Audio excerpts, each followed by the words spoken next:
왜 나는 또 이 시간에 깨어 있는 걸까?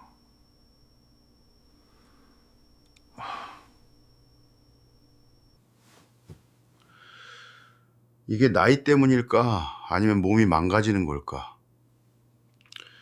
많은 분들이 나이 탓이라고 생각합니다. 하지만 아닙니다. 음흠. 밤에 깨는 건 몸이 보내는 신호입니다. 잘못된 습관 하나만 바꿔도 다시 깊게 잘 수 있습니다. 정말 다시 깊이 잘 수 있을까요? 저는 아주 솔직한 질문 하나로 시작하고 싶습니다. 지금까지 몇 번의 밤이었습니까? 어르신들께서 침대에 누워 천장을 바라보며 스스로에게 물으셨던 밤이 왜 나는 이 시간에 또 깨어나는 걸까? 시계는 새벽 2시 47분을 가리킵니다. 혹은 3시 12분일 수도 있습니다. 방 안은 어둡고 고요합니다. 그러나 머릿속은 전혀 고요하지 않습니다. 심장 박동이 더 또렷이 느껴집니다. 목은 약간 마릅니다. 방광이 신호를 보냅니다. 겨우 몇 시간 눈을 붙였을 뿐인데 몸은 마치 아침이 이미 온 것처럼 완전히 깨어 있습니다. 어르신들은 침대에서 내려와 화장실에 다녀오시고 다시 누우십니다. 그러나 이번에는 잠이 쉽게 돌아오지 않습니다. 다음 날 아침 침대에 누워있던 총 시간이 7시간, 8시간이었을지라도 느낌은 마치 2~3시간밖에 자지 못한 것과 같습니다. 머리는 무겁고 몸은 피곤하며 기분도 가라앉습니다. 많은 분들이 제게 이렇게 말씀하십니다. 아마 나이가 들어서 그렇겠지요, 선생님. 그러나 저는 30년이 넘는 시간 동안 진료실과 병원에서 일하며 한 가지 아주 중요한 사실을 배웠습니다. 몸은 결코 이유 없이 어떤 행동도 하지 않습니다. 한밤중에 우리를 깨운다면 그것은 우연이 아닙니다. 그것은 신호입니다. 문제는 우리가 그 신호를 자주 잘못 이해한다는 데 있습니다. 대부분의 사람들은 물을 많이 마셔서 깬다고 생각합니다. 혹은 방광이 약해졌기 때문이라고 또는 전립선 때문이라고 여깁니다. 그래서 오후 6시 이후에는 물을 끊기 시작합니다. 더 싱겁게 드십니다.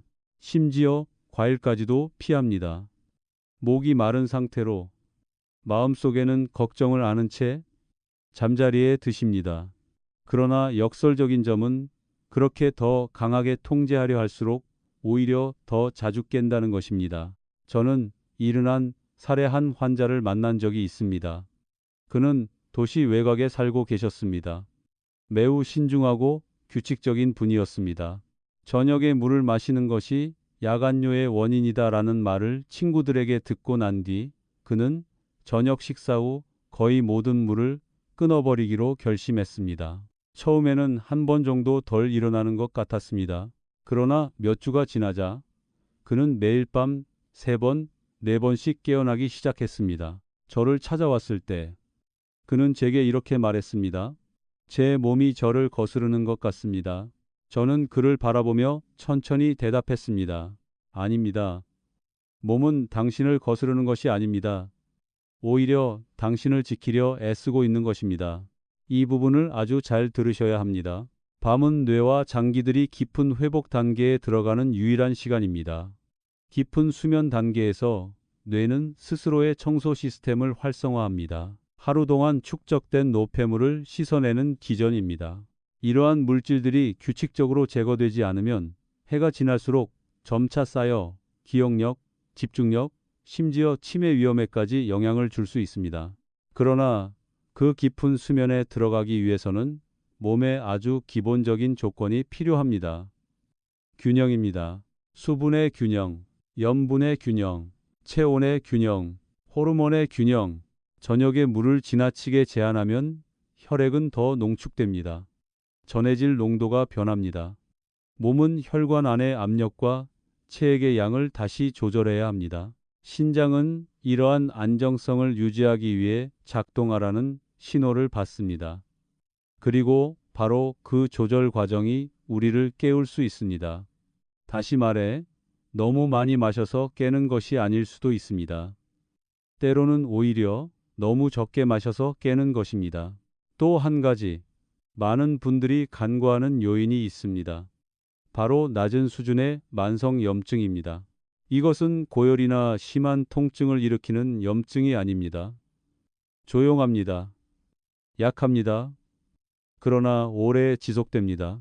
방광, 신장, 자율신경계를 공급하는 작은 혈관들이 이러한 미약하지만 지속적인 염증의 영향을 받으면 방광의 자극 역치가 정상보다 낮아집니다. 소변의 양이 많지 않아도 지금 당장 가야 한다는 느낌이 생길 수 있습니다. 어르신들께서는 방광에 문제가 있다고 생각하실 수 있습니다. 그러나 실제 뿌리는 순환과 전해질의 불안정성에 있습니다. 또 다른 사례가 떠오릅니다. 68살에 은퇴한 한 교사였습니다. 신장 질환도 없었고 당뇨도 없었으며 뚜렷한 고혈압도 없었습니다. 그러나 매일 밤 두세 번씩 깨어났습니다. 여러 종류의 허브차, 건강기능식품, 심지어 저용량 수면제까지 시도했습니다. 결과는 낮 동안 더 졸리는 것뿐이었습니다. 자세히 여쭈어 보니 그녀는 극도로 싱겁게 식사하고 있었습니다. 혈압이 걱정되어 거의 소금을 사용하지 않았습니다. 물 섭취도 일정하지 않았습니다. 아침에는 많이 마시고 오후에는 거의 끊다시피 했습니다. 저는 약을 추가하지 않았습니다. 생활 리듬만 조정했습니다. 물을 하루에 고르게 나누어 마시게 하고 저녁에 갑자기 끊지 않도록 하며 저녁 식사에 소량의 자연 소금을 더하고 특히 잠들기 전 발을 따뜻하게 유지하도록 했습니다. 3주 후 그녀는 다시 와서 이렇게 말했습니다. 몇 년 만에 처음으로 4시간을 연속으로 잤습니다. 젊은 사람에게 4시간은 많지 않을 수 있습니다. 그러나 2시간마다 깨는데 익숙해진 분에게는 그것이 전환점이 됩니다. 제가 이 이야기를 드리는 것은 기적을 약속하기 위함이 아닙니다. 단지 한 가지를 이해하시기를 바라는 것입니다. 나이가 든 몸은 극단을 원하지 않습니다. 안정이 필요합니다. 지나친 제한보다 안정이 낫습니다. 두려움보다 안정이 낫습니다. 많은 분들이 빠지는 매우 위험한 순환이 있습니다. 한번 깹니다. 걱정합니다. 더 강하게 제한합니다. 몸은 더 강하게 반응합니다. 더 자주 깹니다. 그리고 깰 때마다 나는 이제 늙었구나 라고 더 굳게 믿게 됩니다. 그 믿음이야말로 가장 깊은 상처를 남깁니다. 나이는 수면을 조금 얕게 만들 수 있습니다. 그러나 그렇다고 해서 매일 밤이 조각난 듯 끊겨야 한다는 뜻은 아닙니다. 60 이후에 나타나는 많은 수면 장애는 노화의 판결이 아니라 수년간 잘못된 방향으로 조정해온 결과인 경우가 많습니다. 이 이야기의 다음 부분에서는 많은 분들이 거의 생각하지 않지만 결정적인 역할을 하는 한 가지 요소를 더 깊이 다루겠습니다.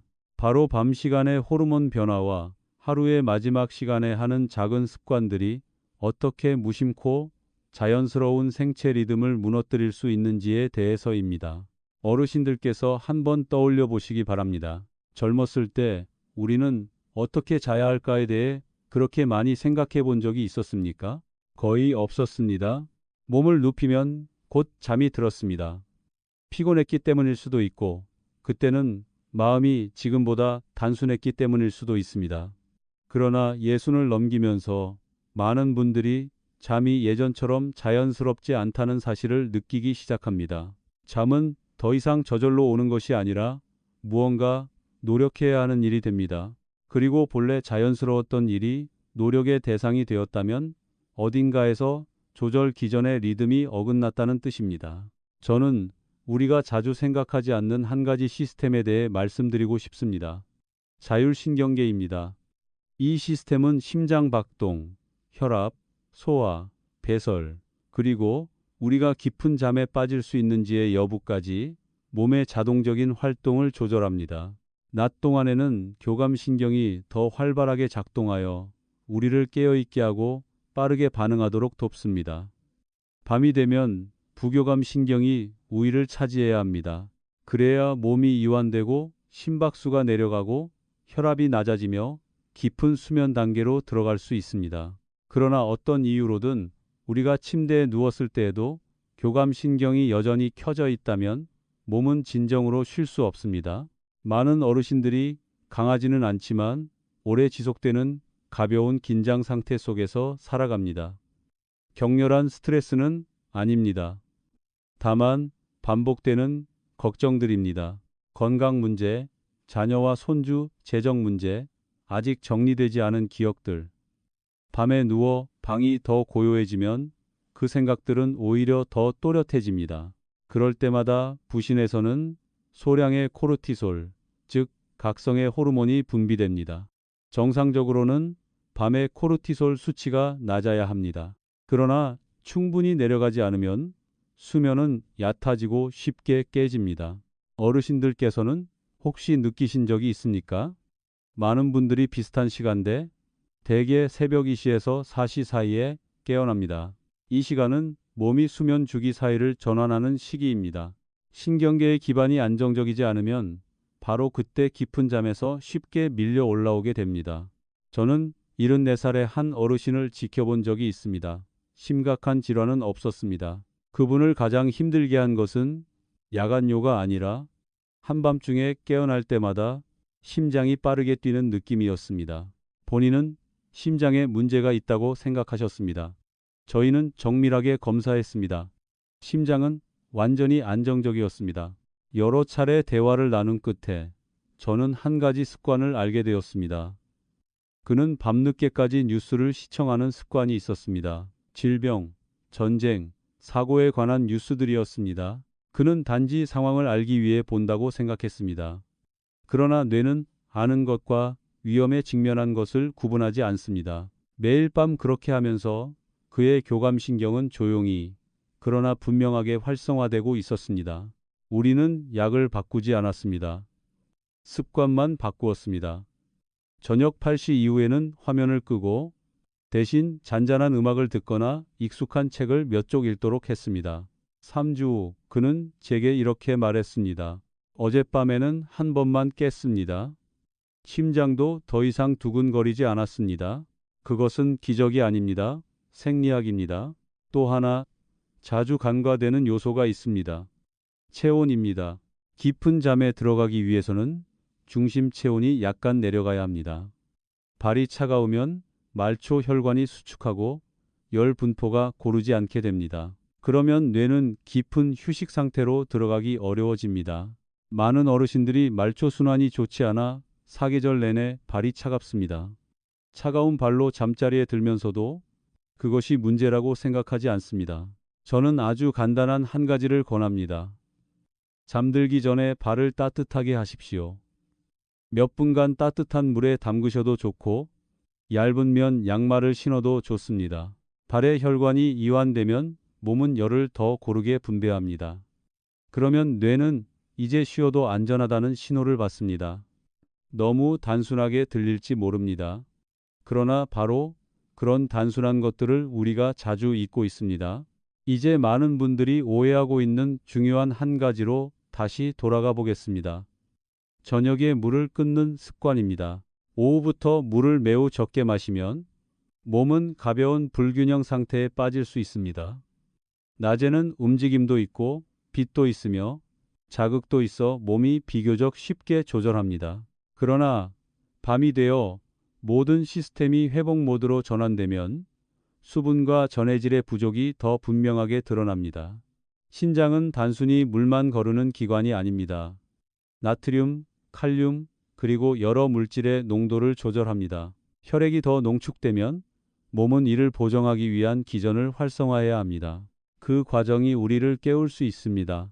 제 환자들 중에는 제가 잠들기 약 1시간 전에 소량의 따뜻한 물을 마시라고 권했을 때 놀라는 분들도 있었습니다. 많이 마시라는 뜻이 아닙니다. 단지 몸이 부족한 상태로 떨어지지 않을 만큼만입니다. 물이 하루 동안 고르게 분배되고 저녁에 한꺼번에 몰리지도 않으며 갑자기 완전히 끊기지도 않을 때 신장의 조절 리듬은 더 안정됩니다. 그리고 신장이 안정되면 한밤중에 뇌로 올라가는 신호도 줄어듭니다. 보십시오. 우리는 잠을 잘 자기 위해 무언가를 줄여야 한다고 생각하는 경우가 많습니다.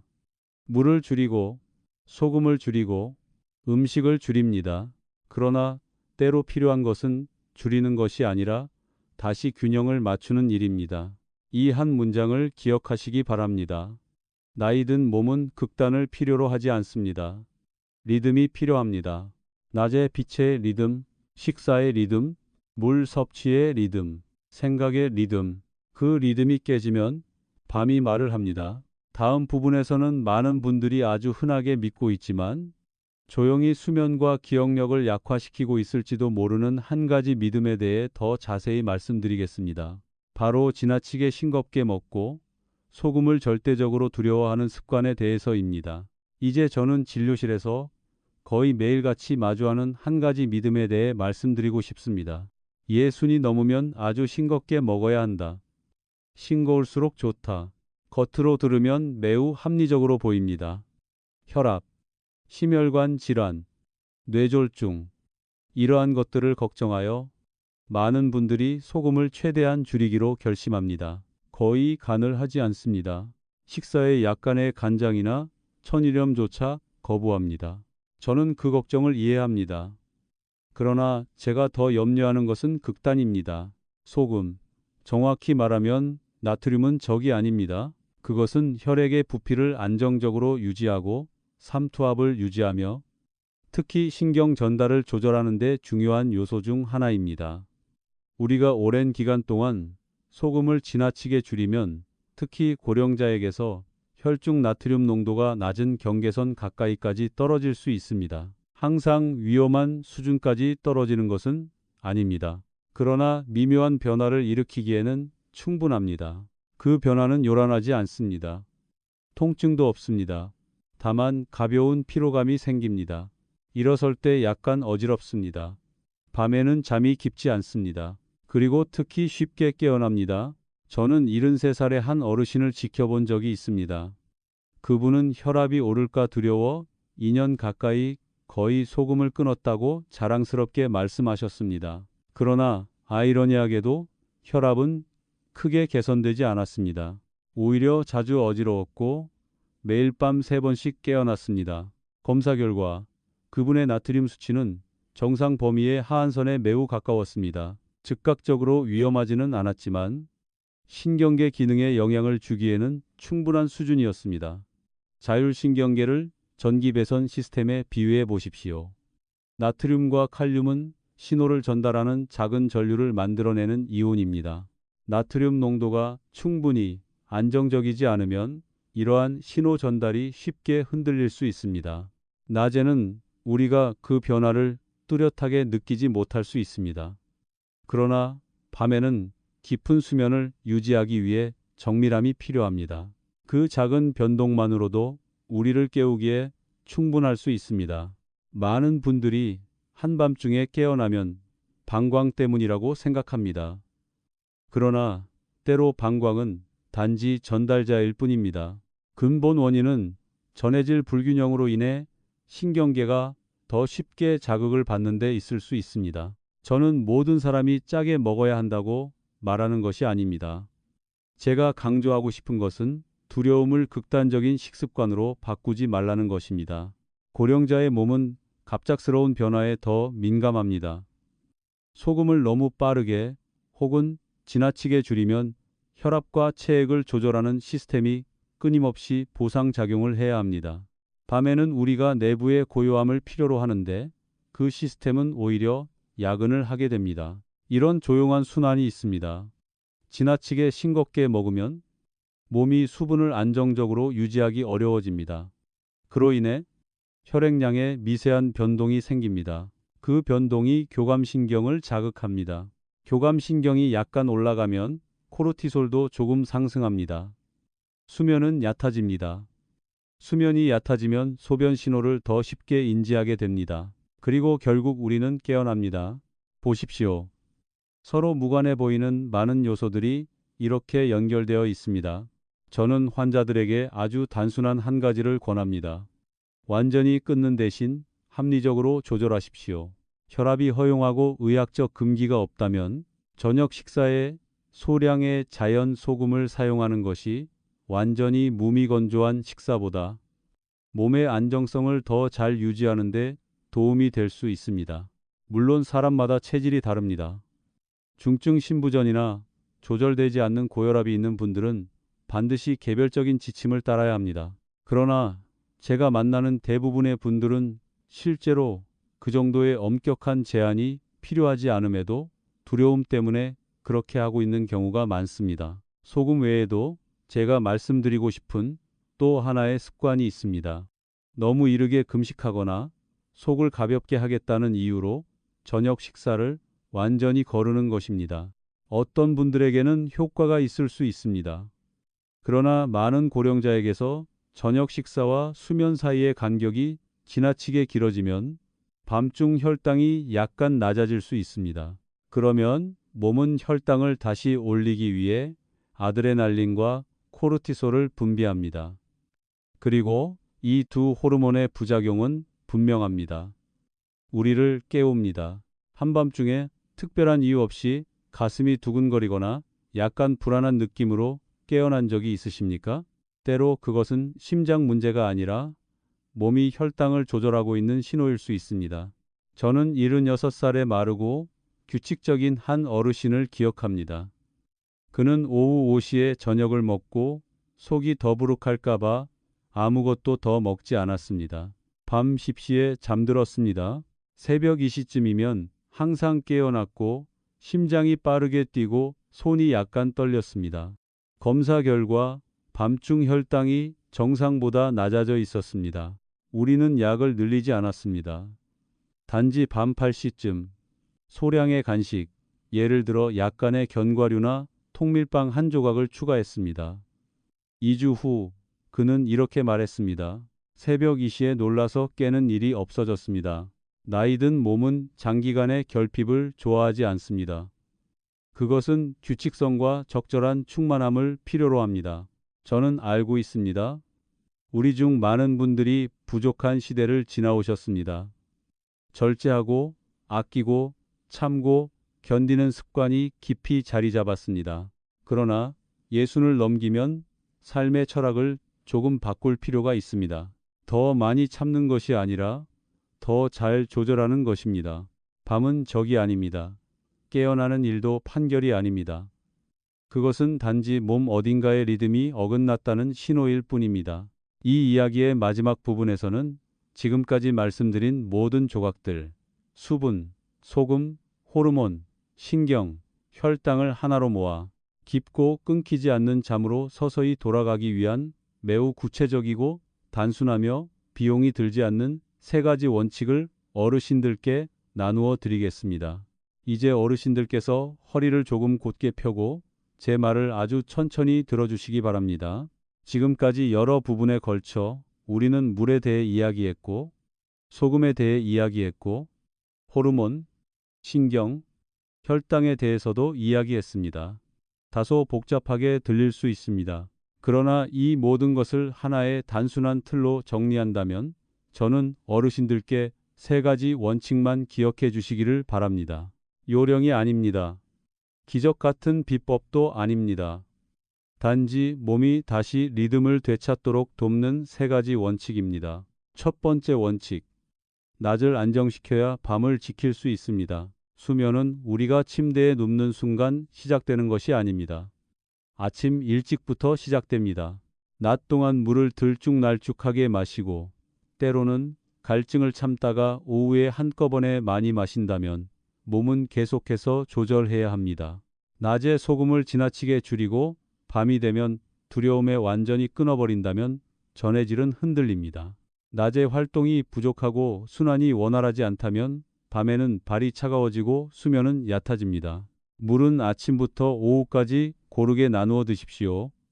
밤에 몰아서 마시지도 말고 그렇다고 갑자기 끊지도 마십시오.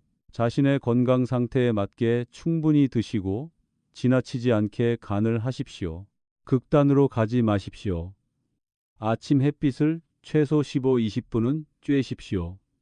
낮의 빛은 생체 시계가 언제 깨어 있어야 하고 언제 잠들어야 하는지 알게 해줍니다. 낮을 안정시키는 것이야말로 밤을 지키는 가장 부드러운 방법입니다. 두 번째 원칙, 잠들기 전에 신경계를 가라앉히십시오. 많은 분들이 몸은 피곤한데 뇌는 아직 쉴 준비가 되지 않은 상태로 침대에 눕습니다. 스스로에게 물어보십시오. 잠들기 1시간 전 무엇을 하고 계십니까? 긴장되는 뉴스를 보고 계십니까? 휴대전화를 계속 보고 계십니까? 질병에 대해 걱정하고 계십니까? 아니면 조용히 앉아 천천히 숨을 쉬며 몸의 리듬을 낮추고 계십니까? 싸우고 경계하는 교감신경은 우리가 잠들기 전에 서서히 꺼져야 합니다. 그렇지 않으면 방광이 약간만 차도 작은 소리 하나에도 쉽게 깨어납니다. 저는 환자분들께 아주 단순한 한 가지를 권합니다. 잠들기 전에 작은 의식을 만들고 그것을 매일 반복하십시오. 50분 정도 따뜻한 물에 발을 담그는 것도 좋습니다. 익숙한 책을 몇 쪽 읽는 것도 좋습니다. 침대에 앉아 배 위에 손을 올리고 천천히 10-15번 호흡하는 것도 좋습니다. 이 행동들이 매일 반복되면 뇌는 그것을 이제 쉴 시간이라는 신호로 인식하기 시작합니다. 그 반복의 힘은 어떤 약보다도 강합니다. 세 번째 원칙, 한 번 깼다고 두려워하지 마십시오. 이것이 가장 중요합니다. 어떤 분은 제게 이렇게 말씀하셨습니다. 한밤중에 눈만 떠도 저는 이미 불안해집니다. 그 불안이 심장을 더 빨리 뛰게 합니다. 빠른 심장 박동이 우리를 더 또렷하게 깨웁니다. 그리고 그 또렷함이 다시 잠들기 어렵게 만듭니다. 한 번 깨어났다면 즉시 또 시작이구나 라고 생각하지 마십시오. 그것을 자연스러운 생리적 리듬의 일부로 받아들이십시오. 필요하다면 화장실에 다녀오십시오. 다시 침대로 돌아오십시오. 눈을 감으십시오. 천천히 호흡하십시오. 시계를 보지 마십시오. 밤과 싸우기를 멈추면 밤은 되게 부드러워집니다. 저는 79살의 한 어르신을 거의 1년 동안 지켜본 적이 있습니다. 처음 오셨을 때 그는 5년 넘게 한밤중에 계속 깨어나는 상태였습니다. 그는 거의 이제 희망이 없다고 믿고 있었습니다. 그러나 우리는 복잡한 일을 하지 않았습니다. 물 섭취를 조절하고 적절한 양의 자연 소금을 더하고 발을 따뜻하게 하고 화면을 일찍 끄고 무엇보다 깨어났을 때의 반응을 바꾸었습니다. 3개월 후 그는 더 이상 3번, 4번씩 깨어나지 않았습니다. 어떤 날은 여전히 1번 일어나기도 했습니다. 그러나 그는 말했습니다. 이제는 두렵지 않습니다. 그리고 다시 잠들 수 있습니다. 그것이 진짜 성공입니다. 기억하십시오. 예순 이후의 몸은 우리가 생각하는 방식으로 약해지는 것이 아닙니다. 단지 흔들림에 더 민감해질 뿐입니다. 우리가 안정성을 주면 몸은 여전히 놀라울 만큼 조절하고 회복할 수 있는 능력을 가지고 있습니다. 나이가 들었으니 어쩔 수 없다는 말을 너무 일찍 받아들이지 마십시오. 많은 수면 장애는 바꿀 수 없는 노화 때문이 아니라 수년간 어긋난 생활 리듬 때문입니다. 오늘 밤 단 한 가지만 바꾸신다면 규칙성부터 시작하십시오. 물의 규칙성, 식사의 규칙성, 불을 끄는 시간의 규칙성, 그리고 무엇보다 자신을 대하는 태도의 규칙성입니다. 이 이야기가 어르신들께서 자신의 잠을 새로운 시각으로 바라보는 계기가 되었다면 매일 밤 조용히 깨어나는 또 다른 가족에게도 나누어 주십시오. 어젯밤 몇 번이나 깨어나셨습니까? 오늘 말씀드린 3가지 원칙 중에서 오늘 밤 바로 시작할 수 있는 것은 무엇입니까? 댓글로 남겨주십시오. 저는 늘 읽고 듣고 있습니다. 오늘 밤은 억지로 몸을 누르는 잠이 아니라 몸을 이해하고 함께하는 잠이 되시기를 바랍니다. 더 평온하고 더 깊은 밤이 되시기를 바랍니다. 저는 어르신들께 또 한 가지 이야기를 들려드리고 싶습니다. 76살의 한 남성이었습니다. 오래전에 아내와 사별하신 분이었습니다. 그는 작고 단정한 집에서 혼자 살고 있었습니다. 집은 매우 정돈되어 있고 질서정연했습니다. 매일 밤 그는 모든 것을 꼼꼼히 준비했습니다. 정해진 시간에 불을 끄고 문을 단단히 잠그고 머리맡 탁자 위에 물을 올려두지만 야간료가 두려워 감히 마시지는 않았습니다. 그는 제게 한 문장을 말했습니다. 저는 그 말을 잊을 수가 없습니다. 낮에는 견딜 수 있습니다. 하지만 밤에 혼자 깨어나면 내가 정말 늙었다는 느낌이 듭니다. 어르신들, 보이십니까? 때로 우리를 지치게 하는 것은 단지 깨어나는 행위가 아닙니다. 그 순간의 고독감입니다. 한밤중에 눈을 뜨면 아무 소리도 없고 곁에 아무도 없고 오직 자신의 심장 소리와 어둠만 있습니다. 마음속에 이미 걱정이 자리 잡고 있다면 그 어둠은 그것을 더 크게 만듭니다. 그분은 매일 밤 3번씩 깨어났습니다. 첫 번째는 소변 때문에, 두 번째는 심장 박동이 느껴져서, 세 번째는 다시 잠들지 못할까봐 두려워서였습니다. 제가 물었습니다. 깨어났을 때 가장 먼저 어떤 생각이 드십니까? 그는 매우 솔직하게 대답했습니다. 내일 하루 종일 피곤하겠구나 그렇게 생각합니다. 바로 그 생각이 그의 신경계를 완전히 켜버렸습니다. 깨어날 때마다 그는 몽롱한 상태로 돌아가지 못하고 경계 상태로 들어갔습니다. 어르신들께서 반드시 이해하셔야 할 매우 중요한 사실이 있습니다. 뇌는 현실에만 반응하는 것이 아닙니다. 현실에 대한 생각에도 반응합니다. 깨어나서 괜찮다, 다시 잘 수 있다고 생각하면 심장 박동은 다르게 움직입니다. 깨어나서 큰일이다, 또 잠을 못 자겠구나 라고 생각하면 심장 박동은 또 다르게 움직입니다. 저는 그분께 수면제를 처방하지 않았습니다. 식사도 크게 바꾸지 않았습니다. 단지 한 가지를 부탁드렸습니다. 너무 단순해서 믿기 어려울 정도로 단순한 일이었습니다. 한밤중에 깨어났을 때 스스로를 평가하지 말라는 것이었습니다. 늙었다고 생각하지 말 것, 약해졌다고 생각하지 말 것, 내일이 망가질 것이라고 생각하지 말 것, 필요하면 화장실에 다녀오고 다시 침대로 돌아오고 눈을 감고 4박자 들이마시고 6박자 내쉬며 천천히 호흡할 것, 시계를 보지 말 것. 첫 주에는 익숙하지 않다고 했습니다. 둘째 주에는 깨어나는 횟수가 3번에서 2번으로 줄었습니다. 2달 후에는 1번만 깨는 밤도 생겼습니다. 그는 제게 이렇게 말했습니다. 제 몸이 나빠진 게 아니라 제가 제 몸에 너무 엄격했던 것 같습니다. 바로 이것을 어르신들께 분명히 전하고 싶습니다. 예순을 넘긴 몸은 말썽꾸러기 아이처럼 관리되어야 할 대상이 아닙니다. 오랫동안 함께해온 충실한 노년의 친구처럼 대해야 합니다. 많은 분들이 수면을 통제하려고 모든 것을 조입니다. 물을 줄이고, 소금을 줄이고, 식사를 줄이고, 빛을 줄이고, 즐거움까지 줄입니다. 그러나 잠은 통제에서 오지 않습니다. 안전감에서 옵니다. 몸 안에서의 안정감, 마음 안에서의 안정감, 신경계가 안전하다고 느낄 때 우리는 깊은 잠으로 들어갈 수 있습니다. 그래서 저는 앞서 말씀드린 3가지 원칙에 하나를 더 보태고 싶습니다. 4번째 원칙입니다. 밤에 스스로에게 안전감을 만들어주는 것입니다. 은은한 노란빛에 작은 조명을 켜두어도 좋습니다. 익숙한 음악을 들어도 좋습니다. 가슴 위에 손을 얹고 이렇게 속삭여도 좋습니다. 괜찮다. 내 몸은 자기 일을 하고 있다. 이러한 내면의 말은 실제로 생리적인 효과가 있습니다. 그것은 뇌의 경보 중추인 편도체의 활동을 낮춥니다. 편도체가 진정되면 교감신경이 내려가고 심박수가 낮아지며 잠이 다시 돌아올 기회를 얻게 됩니다. 스스로에게 건네는 말의 힘을 가볍게 여기지 마십시오. 저는 중대한 질병 때문이 아니라 늘 경계 모드로 살아서 잠을 잘 이루지 못하는 많은 어르신들을 보아왔습니다. 질병을 경계하고 뇌졸중을 경계하고 인지 저하를 경계하고 통제력을 잃을까봐 경계합니다. 그 지속적인 경계 상태는 몸이 결코 완전히 쉬지 못하게 만듭니다.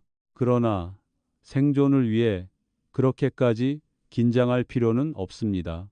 몸이 필요한 것은 긴장이 아니라 안정과 신뢰입니다.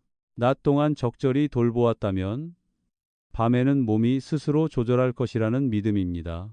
이 이야기의 마지막 부분에서 저는 이 모든 내용을 하나의 완전한 그림으로 엮어드리겠습니다. 단지 덜 깨기 위해서가 아니라 기억력을 지키고 맑은 정신을 유지하며 예순 이후의 삶에서 주도권을 계속 붙들기 위해서입니다.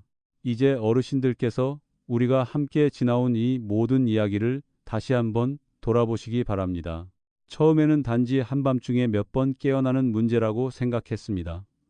그러나 이야기를 나누고 더 깊이 들여다보면서 보셨지요. 새벽 2시에 눈을 뜨는 그 순간 뒤에는 균형을 유지하려 애쓰는 하나의 전체 시스템이 있습니다. 신장은 수분을 조절하고, 혈관은 압력을 조절하며, 신경계는 심장 박동을 조절하고, 호르몬은 혈당을 조절합니다. 그리고 마음은 안정감을 조절합니다.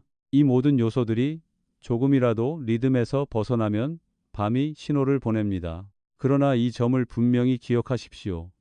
한밤중에 깨어난다는 것은 몸이 망가졌다는 증거가 아닙니다. 오히려 몸이 조절하려 애쓰고 있다는 증거입니다. 차이는 우리가 어떻게 반응하느냐에 달려 있습니다. 두려워하면 우리는 더 극단적으로 행동합니다. 이해하면 우리는 더 부드럽게 조정합니다. 30년이 넘는 시간 동안 진료를 하며 저는 한 가지를 깨달았습니다. 가장 건강한 어르신들은 증상이 전혀 없는 분들이 아닙니다. 증상을 두려움 없이 듣는 법을 아는 분들입니다. 깊은 잠은 억지로 만들어지지 않습니다. 몸이 충분히 오래 안정감을 느낄 때 찾아옵니다. 수분에서의 안정, 너무 적지도 한꺼번에 몰아서도 아닌 소금에서의 안정, 극단으로 가지 않는 저녁 식사에서의 안정, 지나치게 오래 굶지 않는 빛에서의 안정, 낮에는 충분히, 밤에는 부드럽게 생각에서의 안정, 한밤중에 눈을 떴다고 스스로를 탓하지 않는 나이를 멈출 수는 없습니다. 그러나 생활의 리듬은 조절할 수 있습니다. 리듬이 규칙적이면 뇌는 깊은 정화 단계에 들어갈 기회를 얻습니다. 그 단계에서 축적된 노폐물이 씻겨나가고 신경세포가 회복되며 기억력이 보호됩니다. 많은 연구들은 깊고 연속적인 수면이 인지 기능 저하 위험을 낮추는 것과 직접적으로 관련이 있음을 보여주고 있습니다. 그러나 이것이 단지 수면 시간을 채우는 문제라는 뜻은 아닙니다. 더 중요한 것은 끊기지 않는 수면입니다. 따라서 목표는 완벽하게 8시간을 자는 것이 아닙니다. 목표는 단 하나입니다. 매일 밤 조금씩 더 나아지는 것입니다. 저는 75, 80이 넘은 분들이 몇 달간의 작은 변화만으로도 뚜렷하게 좋아지는 모습을 보았습니다. 값비싼 약이 아니라, 복잡한 방법이 아니라 규칙성과 두려움을 줄이는 것만으로도 말입니다. 오늘 밤 한번 깨어난다면 이렇게 해보십시오. 시계를 보지 마십시오. 내일을 생각하지 마십시오. 또 시작이구나 라고 생각하지 마십시오. 천천히 숨을 쉬십시오. 몸이 다시 잠으로 돌아가는 방법을 알고 있다고 믿으십시오. 몇 분만 시간을 주십시오. 나이든 몸은 조금 느릴 수 있습니다. 그러나 무력하지는 않습니다. 여기까지 듣고 계시다면 저는 어르신들께서 스스로를 포기한 분들이 아니라고 믿습니다. 오늘의 이야기가 자신의 잠을 다시 바라보는 계기가 되었다면 매일 밤 조용히 깨어나며 그것이 운명이라고 생각하는 가족 한 분과 나누어 주십시오. 보통 몇 시에 깨어나십니까? 그리고 오늘 말씀드린 원칙들 중에서 가장 먼저 실천해보고 싶은 것은 무엇입니까? 댓글로 남겨주십시오. 저는 한 줄 한 줄 읽습니다. 우리는 마흔으로 돌아갈 수는 없습니다. 그러나 이른의 시간을 더 평온하게 만드는 것은 충분히 가능합니다. 오늘 밤 침대에 누울 때 두려움을 함께 가져가지 마십시오. 단지 느린 호흡 하나만 가져가십시오. 그리고 나머지는 몸에게 맡기십시오.